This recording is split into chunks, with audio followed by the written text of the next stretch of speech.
Some balloons. Hey. Because you didn't buy it, you're broke. You bought the turtle. We didn't buy the turtle. Oh, you might have money, ask me. We got. The NFL offseason took an unexpected twist when what started as a casual chat between players turned into one of the most viral moments on the internet.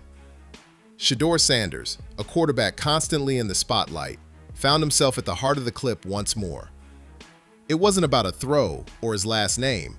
It was simply that someone took the banter too far. In a live show packed with young talent like Micah Parsons and Shiloh Sanders, along with the Sanders brothers, the vibe kicked off pretty chill. Jokes, smiles, and that classic banter you always anticipate when players gather together. Then the energy changed. New York Giants running back Cam Skattebo dropped a comment that immediately put everyone on edge. Oh yeah, let's go! Oh yeah, let's go! Okay! Whoa! Now give the room. Yeah! Skattebo!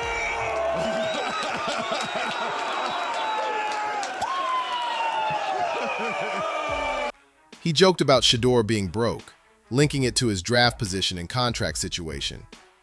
A low blow about being selected in the later rounds versus the higher picks of others. The issue was that it didn't hit like a punchline should. It hit the ground like a tail. That kind of comment doesn't really capture the essence of football. It reveals a sense of insecurity when someone is attempting to make an impression in front of a crowd of cameras. It also highlighted a significant lack of understanding regarding the dynamics of money and leverage in today's football landscape, particularly for a player who has been cultivating a brand well before stepping onto the NFL field. The moment got even more intense with Shedeur's reaction. He stayed silent. He kept his voice steady. He kept it from becoming a shouting match. He allowed the quiet to take charge. In a space like that, silence might just be the most powerful response. Instead, he shot Skattebo a glance, a look that communicates everything without the need for words. Then he flashed a grin. It's not a friendly grin. It's the sort that subtly reveals the punchline fell flat, leaving you right in the middle of the awkwardness. It was all about staying calm, not just how well it was played. Restraint is a lesson learned through years of being in the spotlight, where you realize that the quickest way to lose grip on a moment is by trying to chase it down. Shedeur realized that the back and forth was just a pointless use of breath. He's made for this level of spotlight. Skattebo definitely isn't. Because the reality is, Cam Skattebo was aiming to make some noise.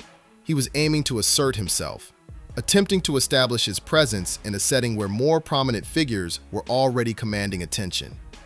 But what he didn't get is that calling Shedeur Sanders broke is like saying Bill Gates is cheap. It's not only wrong, it's downright humiliating.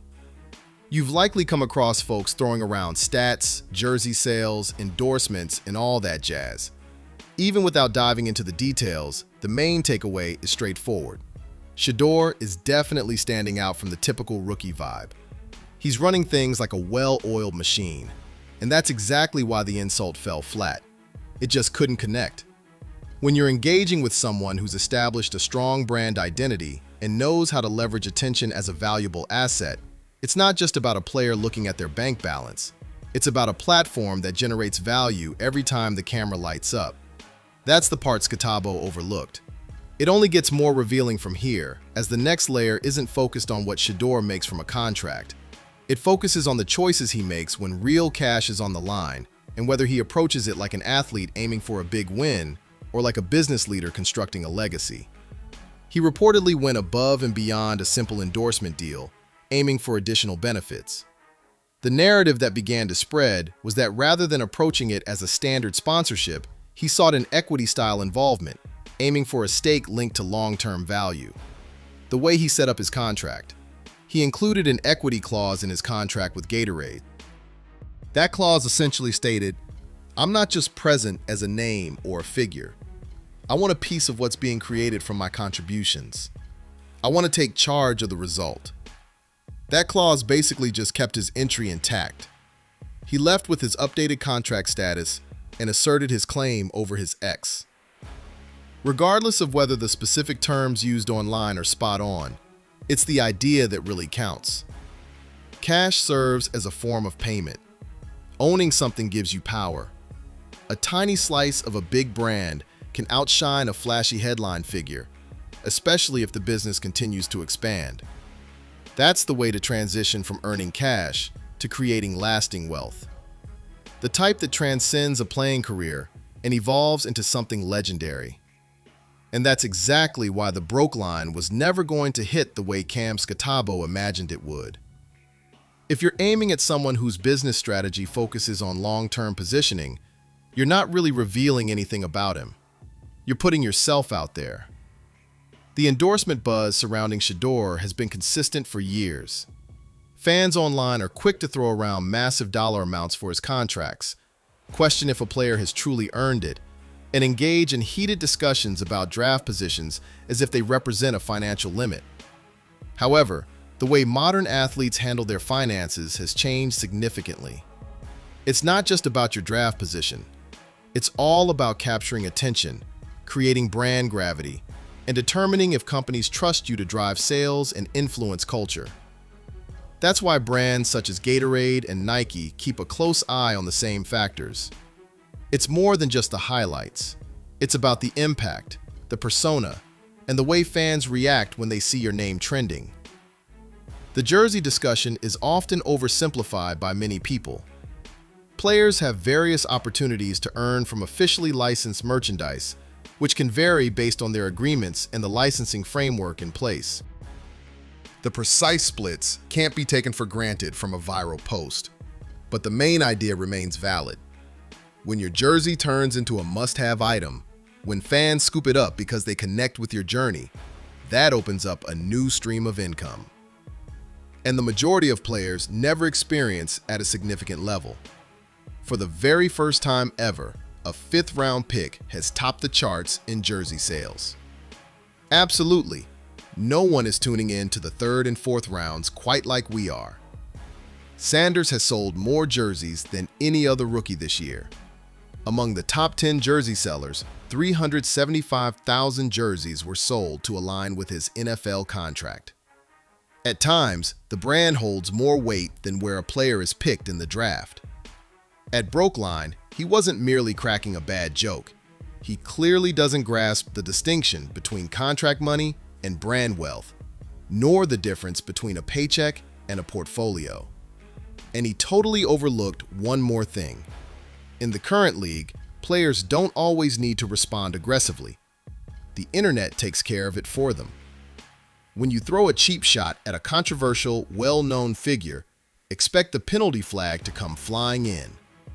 The video circulates, the reactions flood in, and before you know it, you're the one on the defensive while the other person remains calm and collected. That's the true takeaway. It's simple to come across as powerful in a trending moment. Grasping the ins and outs of the business you're in can be quite challenging. What really stood out in that moment is the sheer number of people who still believe that money in the NFL is all about rookie contracts. That's just scratching the surface. Football is just one aspect of the broader business landscape now. The players who are truly ready see the league as an opportunity, not just a source of income. A later draft position might restrict a base salary, but it doesn't inherently cap what a player can make beyond that contract. Endorsements, licensing, appearances, digital content, brand partnerships, and long-term business strategies can all surpass a typical deal if the athlete possesses something that sets them apart from most players. Sponsors are all about capturing attention. Attention drives jersey sales, fosters fan communities, and transforms athletes into marketable brands. Shedeur has been handling attention like a seasoned pro for years. Certain athletes prefer to stay out of the limelight. Some pursue it. He's among the select few who truly grasp how to handle it without allowing it to control him. That's why the comment about being broke went beyond just disrespect. That was a really poor decision. The insult relied on a basic assumption that everyone in the room already recognized as old news. It was a punchline crafted for a bygone NFL era where contracts were the sole measure of success. This represents a fresh economic landscape.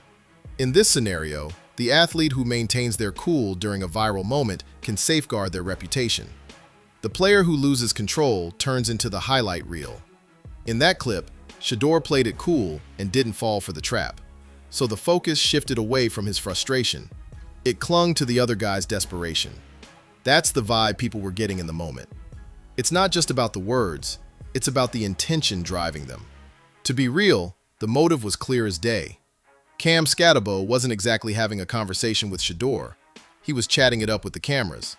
He was engaging with the crowd. He was focused on seizing the moment rather than winning the argument. That's the catch with live shows, podcasts, and panels where athletes blend entertainment with competition. Everyone's after that clip. Everyone is after that line that turns into a headline. A player throws a jab, and the online world gets to weigh in on whether it's hilarious or out of line. The issue is that you don't have control over where it ends up. Once it's released, it becomes part of the community. The crowd definitely recognized the line between lighthearted banter and a serious jab. That broken label wasn't just a funny quip. It was all about the status, a method to make someone appear smaller in the eyes of others, enhancing your own stature by contrast. The atmosphere shifted to silence. We've all found ourselves in those moments when the laughter fades and the real boundaries are put to the test. Shedeur's reaction is what turned the tide of the moment. He chose not to defend himself. He didn't kick things off with a bunch of numbers. He didn't put on a show. That level of restraint comes off as pure confidence. Confidence is the one thing you can't pretend to have for too long. It really puts the other person in a tough spot with no way to come out on top. If Skattebo sticks to his guns, he comes off as resentful. If he steps back, it makes him appear vulnerable. If he attempts to brush it off with humor, it comes across as a clear attempt at damage control. Meanwhile, Shedeur remains composed, giving him the appearance of the mature presence in the situation. The clip just kept making the rounds for that reason, not because folks enjoy insults, but because they love seeing someone stumble while trying to be disrespectful. Now, this is where it really gets exciting, because those moments don't just stop when the camera stops rolling. The discussions, posts, reaction videos, and locker room talk continue into the following week. A joke transforms into a story, and stories carry weight. For Skattebo, the result is that he just created a narrative where he's striving for significance. Regardless of his intentions, that's the way it will be presented. In the world of attention, how you're perceived can be your downfall. For Shedeur, the outcome is nearly the reverse. His brand comes across as composed, steady, and unfazed. Not because he's acting like nothing occurred, but because he dealt with it like someone who truly grasps the significance of the moment. That's a lesson many young players discover when it's almost too late. In public, every response you make is a strategic move. Winning a shouting match doesn't mean you've won the moment. You can deliver an epic comeback and still come across as shaky. The audience evaluates not only your words, but also the person you transform into as you express them. The fans are always tuned in. Shedeur's fans go beyond the numbers. They uphold respect. They stick to the story.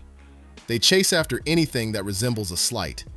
They respond as a united front, standing up for their own. The backlash speaks for itself. No words needed from Shedeur. The machine operates autonomously. If Skattebo thought he was just having a laugh, he's about to find out what separates private banter from public disrespect. One remains in the room, while the other transforms into a digital receipt that plays on repeat endlessly. What's crazy is that Shedeur didn't even need to come out on top in the debate. He just needed to keep his cool until everyone else revealed who truly lost their grip first. The ultimate twist here is that Shedeur didn't even need to say anything, as the moment was never truly about dialogue. It was all about posture. It was all about who seemed confident and who appeared uneasy as the atmosphere changed from laughter to tension. Skattebo attempted to leverage draft position as a tool, as if the round number alone could determine a player's worth. However, the NFL has never operated in that manner for players who grasp the importance of timing, branding, and leverage. The field is where the action happens, but the real strategy unfolds over time. Shedeur has been strategically playing the long game right in front of our eyes for quite some time now. That's why the broke comment didn't reveal anything about him. It revealed the thinking that drove it. It showed that someone is still trying to gauge success with outdated standards that don't fit the current times. In today's game, the wealthiest player isn't necessarily the one pulling in the highest base salary. It's the one with the most solid foundation, the clearest presence when the heat is on, and the self-control to allow the online chatter to swirl while he stays focused on steering the course. That's the key point that everyone overlooked. Shedeur didn't come out on top by just making a case. He triumphed by staying unbothered. He clinched victory by embracing the awkwardness in the room, allowing the cameras to capture the silence, and using that subtle smile to convey that he was fully aware of what was unfolding. The expressions on the faces surrounding him were telling. They realized the line had been crossed. They realized it wasn't smart. They understood that the reaction would far surpass anything uttered on that stage, as it was the crowd that would deliver the real response. That's the way to identify true influence. The player who needs to shout for attention isn't the one who truly has it under control. The player who keeps their cool while others lose it is the one everyone is buzzing about the next day. Skattebo definitely scored a viral moment, no doubt about it. Yet it didn't make him king. It put him in a spotlight. Meanwhile, Shedeur kept moving with the kind of confidence that shows he knows respect is the ultimate currency. Those who attempt to take it away are often the ones who can't afford to lose any more of it. Let me know what you think about this entire situation in the comments below. Was it just playful banter, or did Skattebo reveal his true intentions on camera? If you're craving more in-depth analysis, fresh NFL narratives, exclusive behind-the-scenes insights, and those moments that the mainstream media overlooks, stay tuned and keep it locked in. And you know we'll analyze every single moment of it. Every twist, every leak, every secret move lurking behind the headlines. Hey, make sure to hit that subscribe button, leave a comment, and share this with your friends.